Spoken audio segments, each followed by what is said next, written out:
ഇന്ന് തന്നെ ഡൗൺലോഡ് ചെയ്യൂ. കാണൂ നിങ്ങളുടെ ഫേവറേറ്റ് ഷോസ്. ഇത് യുദ്ധമാണ് ശരവണ. തൂക്കം പിടിച്ചു നിൽക്കുമ്പോ പലതരം തോന്നലുകൾ നമ്മുടെ മനസ്സിലൂടെ കടന്നുപോകും. അതിന്റെ ഒടുവിൽ ഒരു കമാൻഡ് ആയിരിക്കും ഞങ്ങളിലേക്ക് വരിക. ഇവിടെ വൈകാരികതയ്ക്ക് സ്ഥാനമില്ല, ലക്ഷ്യം മാത്രമാണുള്ളത്. അതെ, ഹരിയെ വിളിച്ചിട്ട് കിട്ടുന്നില്ല. അയ്യോ രാമകൃഷ്ണേട്ടാ, നിത്യ ഫോൺ എടുത്തിട്ടില്ല. അവളുടെ ഫോൺ ഇവിടെയുണ്ട്. അല്ല, അവര് എവിടെയാ അവരെന്ന് അറിയില്ല. പിന്നെ തേടി പോയിരിക്കുന്നവനെ അറിയാലോ, ഒന്നും ചെയ്യാൻ മടിക്കാത്തവനാ. എന്നോട് കുറെ ബഹളം വെച്ചു, ഞാനും കുറെ സംസാരിച്ചു. അല്ല, ബഹളത്തിന് ഇവിടെ ഒരു കുറവുണ്ടായിരുന്നില്ല. മുറി തുറന്ന് പരിശോധനയൊക്കെ ഉണ്ടായി. സുജാതെ, ഏറ്റവും വിചിത്രമായിട്ട് തോന്നിയത് ഇതിനൊക്കെ കൂട്ടുനിൽക്കാനായി രഘു വരുന്നു എന്നുള്ളതാ. രഘുവേട്ടനെ കുറിച്ച് ഇനി നമ്മൾ സംസാരിക്കേണ്ട ഒരു കാര്യമില്ല രാമകൃഷ്ണേട്ട. ദൈവങ്ങളിലുള്ള വിശ്വാസം നഷ്ടപ്പെടുമ്പോ നമ്മള് വല്ലാതങ്ങ് തളർന്നു പോയില്ലേ? അതുപോലൊരവസ്ഥയാണ് രഘുവേട്ടന്റെ കാര്യത്തില്. രഘുവേട്ടൻ ചെയ്യുന്ന ഓരോ കാര്യങ്ങളും മറ്റാരെ കൊണ്ടും സാധിക്കില്ലെന്ന് ഉള്ളിലൊരു അഹങ്കാരം കൊണ്ട് നടന്നിരുന്നു ഞാൻ. ഇപ്പോ അത് അങ്ങനെ തന്നെയായി. ആർക്കും പറ്റില്ല ഇത്രയും തരം താഴാൻ. അല്ല സുജാതെ, ചാകാൻ വരെ തോന്നി എനിക്ക്. അയ്യോ, അത് രഘുവേട്ടനെ എനിക്ക് എന്റെ കൺമുമ്പിൽ ഇങ്ങനെ കാണാൻ പറ്റില്ല. പക്ഷെ ഞാൻ അത് ചെയ്യാത്തത് എന്താണെന്നറിയോ? എന്റെ മോളെ ആലോചിച്ചിട്ട് അവളെ എനിക്ക് ജീവിപ്പിക്കണം. അതിന് എന്റെ ജീവിതം ഹോമിക്കേണ്ടി വന്നാലും അതങ്ങ് പോട്ടേന്ന് വെക്കും ഞാൻ. എല്ലാം കൊണ്ടും കഷ്ടകാലാണ് സുജാതെ. ഒരു രീതി പറഞ്ഞ അടിമകള് തന്നെ. ജീവിക്കാനും കരയാനും അവകാശമില്ലാത്ത അടിമകള്.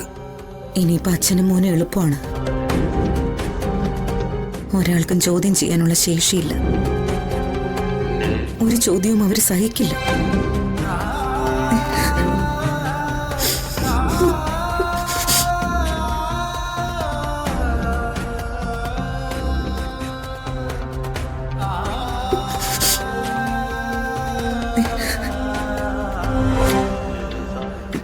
சார், நீங்க எவ்வளவு சொன்னாலும் சரி, இந்த நிலைமையில உங்களை பார்க்க முடியாது சார். அம்மாவுக்கு இப்ப இந்த பூமியில உங்களோட தான் பிறப்பா இருக்கு சார். உங்களால இதெல்லாம் தாங்க முடியுமா சார்? எல்லாம் நிறுத்திடுங்க சார்.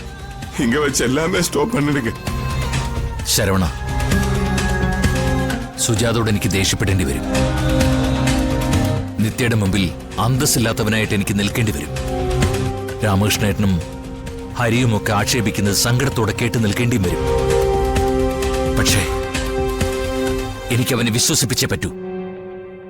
ഞാൻ അവന്റെ കൂടെ തന്നെയാണെന്ന് വിശ്വസിപ്പിക്കണം. இல்ல சார், உங்களால அது முடியாது. ஏதாவது ஒரு நாள் நீங்கள் கூட நிற்கிறது இந்த லட்சியத்துக்காக அவன் തിരിച്ചറിഞ്ഞാ അവൻ ഉങ്ങളെയും കൊന്നിടും. കണ്ടിപ്പാ കൊല്ലും സാർ. ഇല്ല ശരവണ, അവന്റെ വേരുകൾ ഞാൻ ചികഞ്ഞു തുടങ്ങി. ലക്ഷ്യത്തിലേക്ക് എത്താൻ ഇനി അധികം നാളുകൾ വേണ്ട. അത് കഴിഞ്ഞ് എന്റെ കുടുംബത്തെ ഞാൻ സ്വതന്ത്രമാക്കും. അവനെ ഞാൻ എന്നേക്കുമായി പൂട്ടുകയും ചെയ്യും. Sir, അമ്മാവോടും നിജമെല്ലാം ചൊല്ലുങ്ക sir. എതുക്കാக അവനോട് കൂടെ നിൽക്കണമെന്ന്. ഇല്ലേനാ സുജാത കരയുമ്പോ എന്റെ മനസ്സും കൂടെ കരയുന്നുണ്ട്. സുജാത എന്നെ ചീത്ത വിളിക്കുമ്പോ ഉള്ളു പൊള്ളുന്നുണ്ട് ശരവണ. ഇത് യുദ്ധമാണ് ശരവണ. തൂക്കം പിടിച്ചു നിൽക്കുമ്പോ പലതരം തോന്നലുകൾ നമ്മുടെ മനസ്സിലൂടെ കടന്നുപോകും. അതിന്റെ ഒടുവിൽ ഒരു കമാൻഡ് ആയിരിക്കും ഞങ്ങളിലേക്ക് വരിക. ഇവിടെ വൈകാരികതയ്ക്ക് സ്ഥാനമില്ല, ലക്ഷ്യം മാത്രമാണുള്ളത്.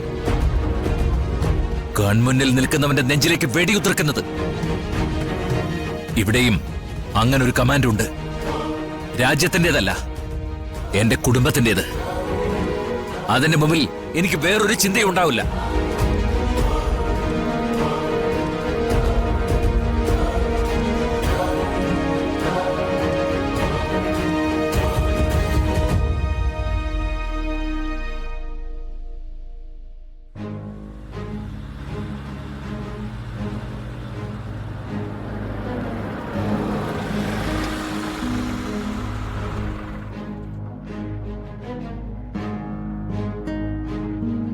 നിത്യ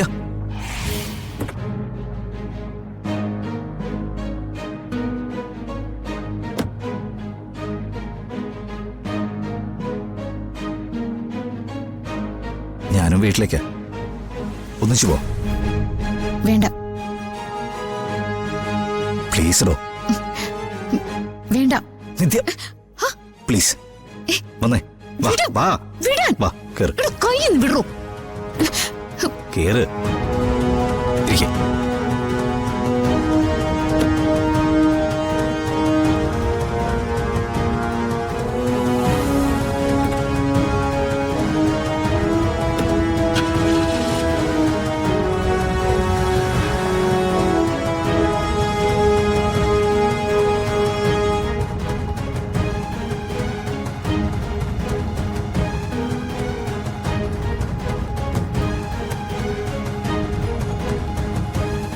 വാ.